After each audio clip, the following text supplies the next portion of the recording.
Olá, meus amigos, estamos iniciando mais uma edição do nosso podcast Gramado Talks, direto aqui do Coworking Gramado, finalzinho da rua São Pedro 1450. Aqui você pode alugar salas de diversos tamanhos e por diversos preços. A partir de R$ 50 você já aluga uma sala aqui no Coworking Gramado. É só entrar em contato com eles no Instagram CW Gramado. Meu convidado de hoje é o promotor de justiça Dr. Max Guazelli.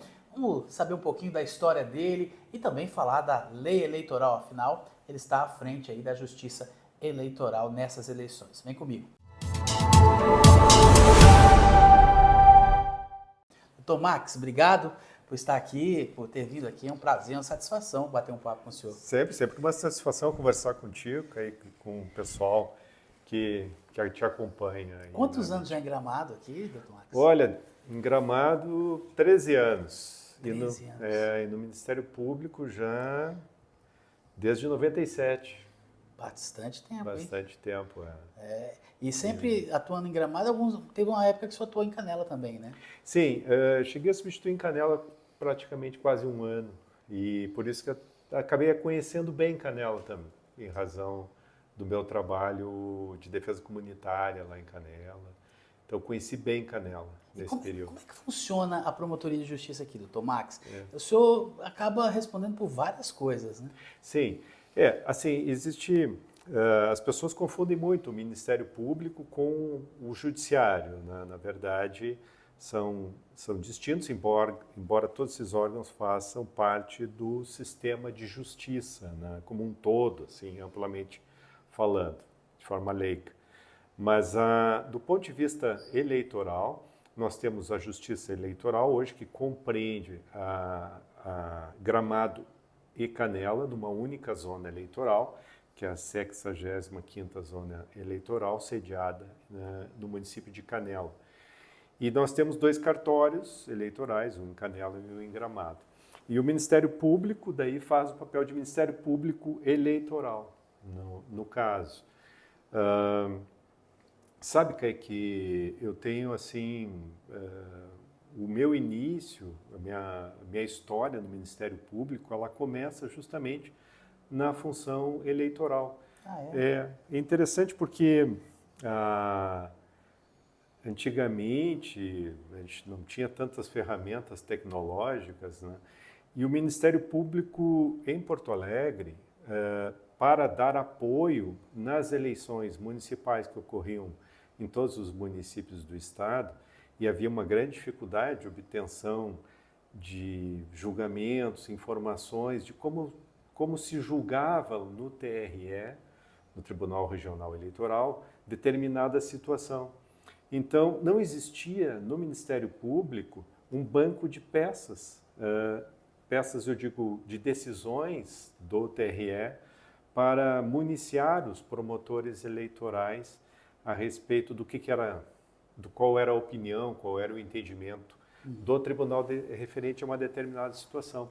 Então, lá atrás, em 97, eu entrei no Ministério Público como assessor e fiquei encarregado de montar esse banco de peças no Ministério Público para subsidiar os promotores, num local chamado Centro de Apoio, lá na Procuradoria-Geral de Justiça. Aí, para tu ver como o tempo mudou, né? Eu tive que, como o Ministério Público me forneceu, caixas com disquetes, e aí eu conversei com o diretor-geral do TRE, então eu fui do Ministério Público até o TRE, com aquelas caixas de disquete, e na biblioteca do TRE eu salvei as decisões do TRE e nos inúmeros disquetes, né? Salvava várias decisões em disquete. Nossa. Aí depois cheguei no Ministério Público, aí coloquei no computador, salvo, fiz pastas por assunto das decisões. E conforme os promotores iam ligando do interior, naquelas eleições municipais lá em 98, então assim, eu ia respondendo, olha, tal situação, vou encaminhar a decisão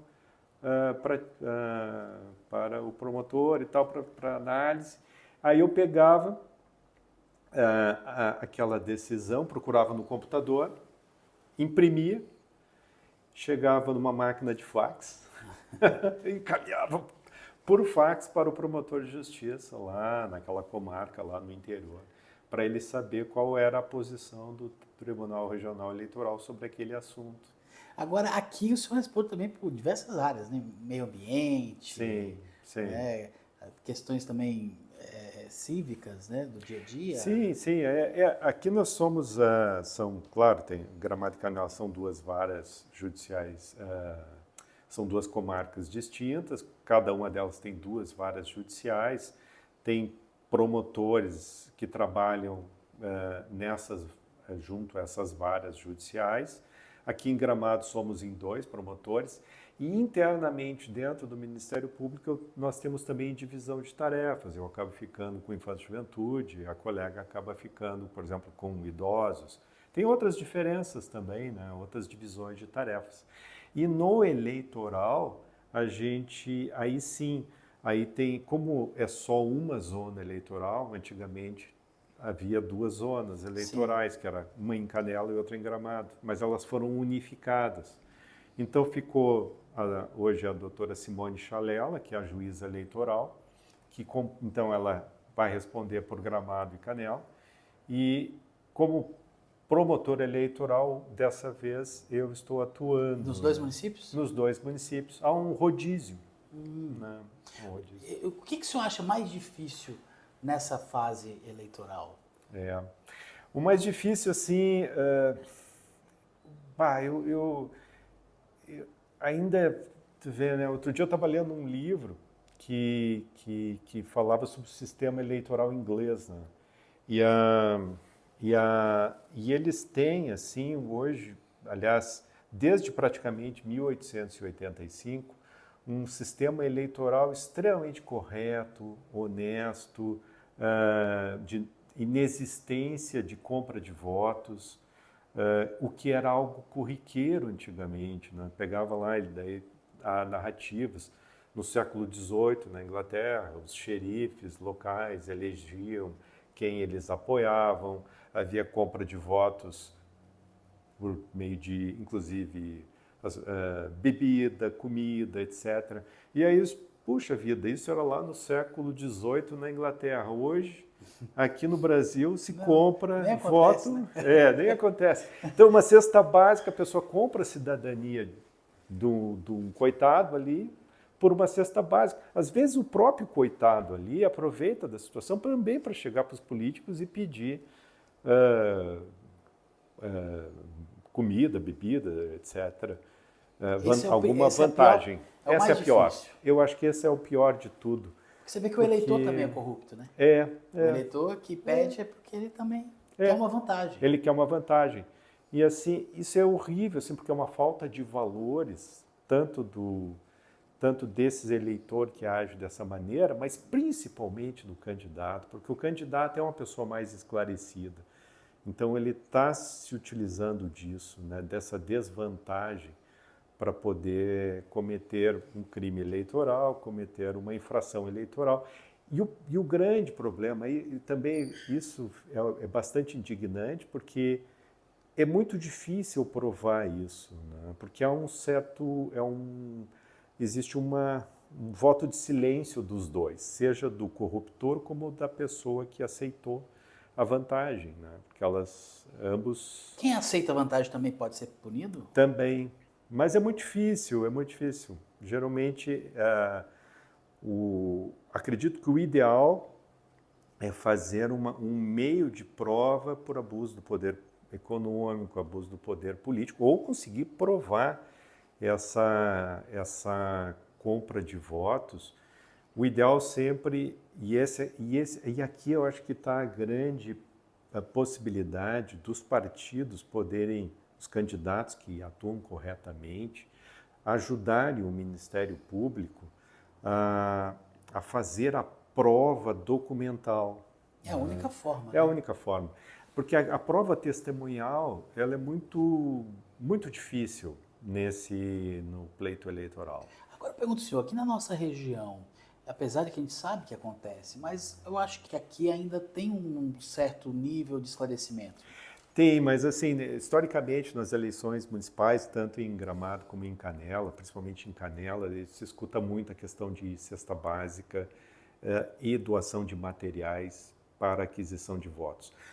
A gente nota isso também, e isso é importante que os partidos ajudem o Ministério Público para evitar também o uso da máquina pública, porque há uma tendência sempre de quem está no comando da máquina pública de se utilizar da máquina para beneficiar seus candidatos, né? Então, muitas vezes a pessoa trabalhou como um secretário lá ou tem um cargo importante dentro de uma determinada secretaria e ela sai, porque ela se desincompatibilizou do cargo, ela saiu para concorrer, mas ela continua com as ligações pessoais daquela secretaria, ou de mais de uma secretaria, para poder obter as vantagens para seus eleitores, né, para obter os votos. Entendi. E tem gente que trabalha durante os 4 anos para esse momento, né, às vezes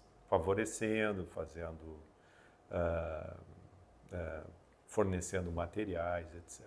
Ao longo dos anos, a gente vê que a legislação eleitoral ficou mais rígida. Eu lembro quando eu era criança, os candidatos davam até camisetas. Tinha camiseta, tinha show. Sim, os brindes, né? Tinha show com diversos artistas famosos. Tudo isso foi sendo cortado e foi enxugando a campanha. Isso. Mas mesmo assim, o senhor acha que ainda existem campanhas com gastos faraônicos? Sim, existe. Existe, e eu acredito, assim, eu até comentei, agora foi segunda-feira num programa de televisão, que aqui em Gramado, especificamente aí em Gramado, eu sinto que a comunidade está um pouco cansada desse tipo de manifestação política partidária, de, por exemplo, carreata, né? Eu vejo assim alguns candidatos ainda fazendo carreata em Gramado. A impressão que dá, que não é só minha, mas eu vejo de eleitores e também vejo de candidatos, é que isso pega mal. O pessoal, assim, nós estamos passando por um momento de crise, a gente não se recuperou, teve todos os eventos climáticos, há uma quantidade muito grande de pessoas que perderam suas casas, ou seja, e aí quando se nota um gasto assim desmedido e desnecessário, com carreatas, buzinaços, gasto de gasolina, ou mesmo pessoas fazendo gastos com bandeiraço, pagando pessoas para ficar com umas bandeiras numa esquina, por exemplo, mostra-se um desperdício de dinheiro que, no momento em que a cidade vem tentando se recuperar de uma crise econômica muito grande, me parece que é muito mal percebido. Eu não sei se isso vai... Acho que traz mais desvantagem do que vantagem aquele candidato que está fazendo esse tipo de situação. Parece que essa campanha está mais tranquila, né? Tá. A gente não está vendo assim, muitas manifestações. Será que seria por conta disso? Eu acho que o pessoal, os candidatos assim que têm mais sensibilidade perceberam. Claro, isso também tem uma questão dos marqueteiros de campanha, né? Mas eu acho que os candidatos perceberam que pega mal. Então, assim, tem que ser mais... Tem que fazer um trabalho, acho que mais de corpo a corpo, de fazer visita aos eleitores. Uma coisa mais discreta. Mais discreta, eu acho mais efetivo, acho mais legal tu ir na comunidade, ouvir as pessoas, saber o que elas precisam. Acho que esse é o trabalho. De tu querer demonstrar força... tem candidato que acha que isso demonstra força, né? Colocar muitos carros. Eu acho que... Inclusive, até hoje... Eu já tenho recebido reclamações na promotoria de gente incomodada com a perturbação em razão de carreata e buzinaço. Ou seja, candidatos fazendo mini carreatas com buzinaço, estão achando que estão demonstrando força, na verdade eles estão incomodando as pessoas que estão trabalhando, que estão querendo ali e tal. Mais tira voto do que ganha. Mais tira voto do que ganha. Mas tudo isso é permitido pela lei? A carreata é permitida, mas... eu acredito que ela está fora de moda. né? Aqui em Gramado, então, nem se fala. E buzinaço também pode?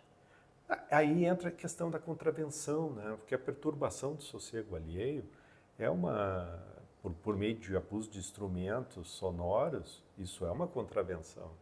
Então, se fizerem reclamação na delegacia sobre a perturbação, sim, uma contravenção, né? Agora, existe um limite para se gastar numa campanha? Os candidatos, eles informam os gastos, né? O que tem muito, assim, como é que eu posso dizer? O que a gente sabe, o que passa por nós é o chamado Caixa 1, né? É o caixa oficial dos partidos, é o que passa pela Justiça Eleitoral. São aqueles gastos informados pelos candidatos, pelos partidos, né? Agora, o que não passa? O que é pago em dinheiro, sem nota? O que é o chamado Caixa 2, né? Isso aí ele não passa obviamente, ele não passa pela Justiça Eleitoral, né? O próprio Caixa 1, né, o caixa oficial, ele pode estar maquiado e pode estar todo assim, vai vir ali para a Justiça, aparentemente ele está todo correto, pode ser, né? Mas pode estar maquiado. Né? Isso é muito difícil de fiscalizar, né? É muito difícil de fiscalizar. Mas assim, acredito que boa parte dos gastos, passem pelo Caixa 2.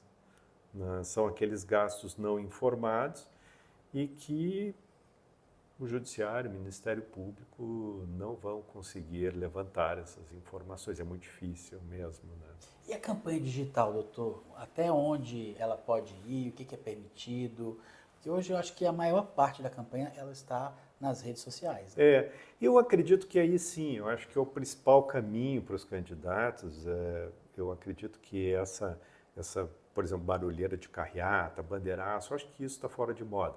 Eu acredito que hoje, assim como o jornal impresso em papel está perdendo cada vez mais o número de leitores, tanto que os jornais vêm migrando para o formato digital, tanto que é histórico o fato do Jornal do Brasil no Rio de Janeiro, há anos atrás, já ter deixado de circular impresso e passado somente para o formato digital.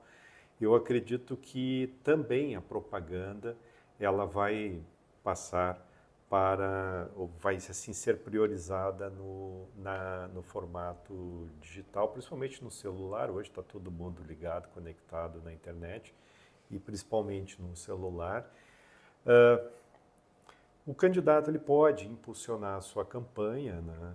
Agora sim, o que não pode é o impulsionamento de terceiros, né? Como assim, impulsionamento? Por exemplo, uma pessoa ali natural ficar pagando o impulsionamento do candidato X, um candidato que ele apoia. Vamos dar um exemplo. Não pode. Não pode. Então, tanto o candidato quanto o partido pode impulsionar suas campanhas nas redes sociais. O que não pode é uma pessoa que vai votar no candidato tal, falar, não, eu vou lá, vou pagar para impulsionar. Isso não pode. Isso também, eu acho que acredito que é o artigo 57A e seguintes da Lei 9.504. Ali está disciplinado esses casos de impulsionamento, quem pode, quem não pode. Aí tem que conferir ali na legislação, a partir do artigo 57 da Lei 9.504, está bem claro quem pode e quem não pode. Agora, se o cidadão comum não sabe disso, ele vai lá, acha que está ajudando e isso vai atrapalhar muito o próprio candidato. Agora, geralmente, quem faz isso pode ser gente ligada na mídia. Geralmente não é uma pessoa leiga, né? Leiga, é gente que já sabe mexer. Gente já sabe mexer com isso, que sabe quem contatar, como fazer, etc. E tal. Os tal dos influencers. Isso aí. Né? Uhum. Muito bem. Doutor Max, então o nosso pleito eleitoral vai ser no dia 6 de outubro, né? Isso. No dia 6 de outubro vão ser permitido o que pode, o que não pode, em termos de boca de urna? Não, boca de urna não pode, não. Nunca Não, pode, né? é permitida a manifestação, assim, sendo bem breve, é permitida a manifestação silenciosa do... Um adesivo ali? Pode, silenciosa do eleitor, né? Não pode haver aglomeração, isso até às 5 da tarde ali do encerramento do pleito, né? Sem aglomerações, sem carreatas, no dia da eleição não pode, né? E a nossa região continua sendo pelo número de eleitores, não tem segundo turno, né?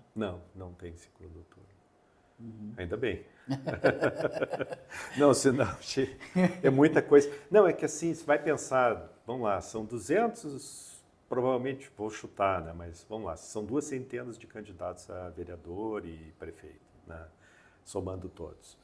Imagina analisar, e digo aqui, não só o Ministério Público, mas principalmente a Justiça Eleitoral, analisar as certidões juntadas por cada candidato. Cada candidato ali junta 4 certidões, no mínimo, de informações negativa de processos da Justiça Estadual e da Justiça Federal. Se tiver alguma justiça especial, também vai ter que juntar, se a pessoa tiver algum vínculo de emprego especial. Por exemplo, se for um candidato que é militar, ele vai ter que apresentar também a negativa da Justiça Militar. Ele vai ter que apresentar uma prova de que ele é alfabetizado, então vai ter lá uma prova disso, ou juntar o documento histórico escolar, ou diploma que ele tiver e tal.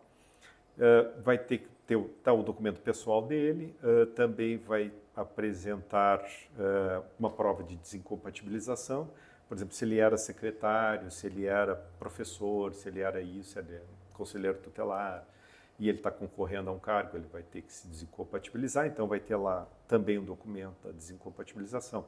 Então os candidatos juntam no mínimo uns 6 documentos, daí para mais, né? Se a gente somar 200 vezes 6, eu vou ter que olhar 1.200 documentos. Então, assim, imagina ter que abrir documento por documento para ver se o candidato juntou certinho todos os documentos. Então, assim,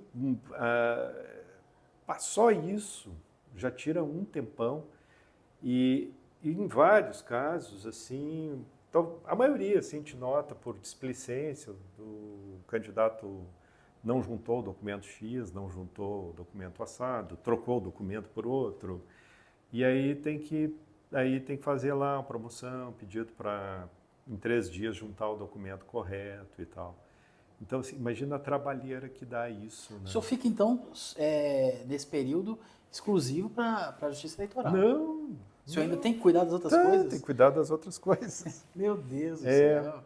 Não, isso é impossível. Hoje eu até estava conversando rapidamente com a juíza eleitoral, que também está sobrecarregada de processos criminais, cíveis, de infância e juventude. Então a gente tem todo esse volume absurdo de processos do dia a dia. E tem prazos ainda, né? Tem. Os prazos eleitorais são também... Todos os processos têm prazo, mas os processos eleitorais têm prazos muito enxutos, são prazos de 48 horas, 2 dias, 3 dias. Então, assim, se perder o prazo, passou, né? Então, imagina... E ainda, daí tem alguns casos que tem que fazer impugnação, porque, por exemplo, a pessoa deu uma condenação criminal lá, ela está inelegível, então tem que fazer impugnação. Olha, ele não pode, ele está inelegível porque ele tem uma condenação X, né? Tem alguns casos assim que são bem mais... O senhor já conseguiu analisar todos os documentos? Consegui analisar todos. E teve algum que teve que... Sim, impugnação sim. Teve candidaturas impugnadas, mas a vereador, né? Prefeitos? Não, prefeito não, nenhum. Dos candidatos a vereador, sim, são 2 centenas, né? Sempre vai ter alguém... Aí vem a justificativa, não, já cumpri essa pena e tal, então me apresenta o documento aí que tu cumpriu a pena e tal, né? Não, daí esse aí tem que ir para diligência. Tem um outro caso que a pessoa já cumpriu a pena realmente, mas ela tem um prazo ainda, pela lei de inelegibilidade, de 8 anos depois do cumprimento de pena. tem alguns tipos de crime que a lei dá um prazo a mais. Então, assim, tu já cumpriu a pena, mas tu fica inelegível por mais tempo. Então, nesse caso, eu fiz uma impugnação específica, porque ainda não completou o tempo dele, né, para ele voltar a ser elegível, no caso. Bom, doutor Marcos, quero agradecer demais a sua presença aqui, a gente esclarecer aí diversas dúvidas, num bate-papo mais informal, e deixar o senhor à vontade, se quiser mandar um recado para os candidatos, para que trabalhem correto. Não, para os eleitores, né? Para os eleitores também, não. Vou falar, eu principalmente aqui para os partidos e o jurídico dos partidos. O que está acontecendo, assim, nós estamos recebendo, digo nós, a Promotoria de Justiça de Gramado, que é onde são recebidas as reclamações de irregularidades referente ao pleito, a essa campanha. Vem muita coisa anônima. Né? Denúncias anônimas. Então, assim, todo mundo se chama Anônimo da Silva. Né? Fica impossível, assim, porque as pessoas mandam, olha, está acontecendo tal coisa. Tá, aí eu não tenho como obter mais nenhuma prova, porque a pessoa é anônima. Né? Eu não consigo saber mais nenhuma informação. Assim, essa pessoa, o anônimo, ele só está me tirando do tempo, porque ele está me mandando uma informação incompleta que eu não vou conseguir fazer mais nada adiante, vou ter que arquivar a maioria delas. Né? As pessoas têm medo de se manifestar. As pessoas têm medo. Assim, eu noto que as pessoas têm medo. Mas as denúncias, elas não são sigilosas? Mas aí também acontece, tem alguma que outra que a pessoa pede sigilo. Mas aí fica difícil também na questão do sigilo, porque se eu for investigar, eu vou expor a pessoa. Né? Então, assim, praticamente de Canela, tudo que eu recebi de Canela, tudo anônimo. Assim, então é uma coisa impressionante. De Gramado tem muito também? Gramado hoje começou a aparecer algumas coisas. Anônimo assim, também. Anônimo também. Um pouquinho mais anônimo. É bom que saibam que essas denúncias anônimas não levam a nada, a maioria. Praticamente a maioria não leva a nada. O que é importante que os candidatos, e principalmente assim, o jurídico, eles têm que nos ajudar na questão do combate à compra de votos. Aí eu preciso da ajuda dos partidos. Porque os partidos, eles fiscalizam o adversário. E é importante que aqueles partidos que atuam corretamente, os candidatos que atuam corretamente, eles são totalmente prejudicados pelos candidatos que atuam de forma ilegal. Aqueles candidatos que estão comprando voto, aqueles candidatos que estão fazendo uma propaganda ilegal. Então, isso é importante que esse jurídico procure a Promotoria de Justiça de Gramado para que juntos nós possamos fazer uma boa prova. Né? A prova na Justiça Eleitoral ela é uma prova difícil. Por isso que a gente precisa, no caso principalmente de compra de votos, abuso do poder econômico, político, a gente precisa ter uma boa prova e por isso a gente precisa... Por isso que o anônimo não ajuda. O anônimo mais atrapalha do que dá informação que dê algum resultado. O senhor falou antes sobre a desincompatibilização. Eu nunca entendi a legislação nesse sentido. O professor tem que se desincompatibilizar, o secretário tem que se desincompatibilizar, mas um vereador, um prefeito, não. É incoerente, eu concordo contigo. É incoerente, eu também acho. É incoerente. Eu acho que tem muita regra e, infelizmente, boa parte delas de difícil fiscalização, tem muita regra que leva a um subjetivismo. Assim, por exemplo, quando se coloca lá numa regra X, não faça isso porque se provado desequilíbrio no pleito. O que é o desequilíbrio no pleito? Né? Algo extremamente subjetivo. Né? Abstrato. É abstrato, assim, o desequilíbrio. Ele fez ou não fez aquilo que é ilegal?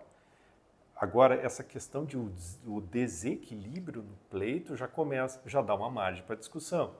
Então, essas margens de discussão, essa zona cinzenta, que tem muito na legislação eleitoral, complica a fiscalização de um pleito mais objetivo. e dá margem para aquele candidato que atuou de forma ilegal, porque fica também aquele negócio, mas se ficar comprovado que foi algo irregular, mas isso não trouxe lesividade ao pleito, porque ele só comprou um voto, não sei o quê, né? Não desequilibrou o pleito, vamos dizer assim. Vai vir toda abre-se todo um capítulo aí para o subjetivismo, né? Eu acho realmente que a legislação é muito detalhe, né? Boa parte dela é de difícil fiscalização e principalmente de difícil comprovação, né? Por isso que é muito importante, porque os partidos, os políticos, os candidatos, eles sabem qual é o candidato que está comprando voto. Eles sabem de quem aquele candidato está comprando voto. Eles sabem o mercado utilizado para comprar cesta básica para entregar no lugar tal, no bairro tal, né? Então, assim, se esses partidos municiarem o Ministério Público com as informações corretas, a gente pode fazer um bom trabalho para o bem de todos, né? Sozinho só não posso fazer sozinho, nada, né? Não. Muito difícil. É muito difícil. E até, né, voltando lá no início, para encerrar, Kaique, e já te agradecer pela oportunidade, eu conheço bem Gramado, sei como funciona, sei mais ou menos, esse é o grande problema, a gente sabe o que está irregular. O difícil é provar. Em Canela, eu já conheço menos, né? Eu trabalhei lá 1 ano, então eu conheço, mas eu conheço menos. Então, assim, vou precisar de mais ajuda ainda dos partidos em Canela que atuam corretamente, dos candidatos que atuam corretamente, a coibir aqueles que estão fazendo as coisas erradas. Muito bem. Conversei então com o promotor de justiça, Dr. Max Guazelli. Obrigado, Dr. Max, mais uma vez. Até a próxima, pessoal.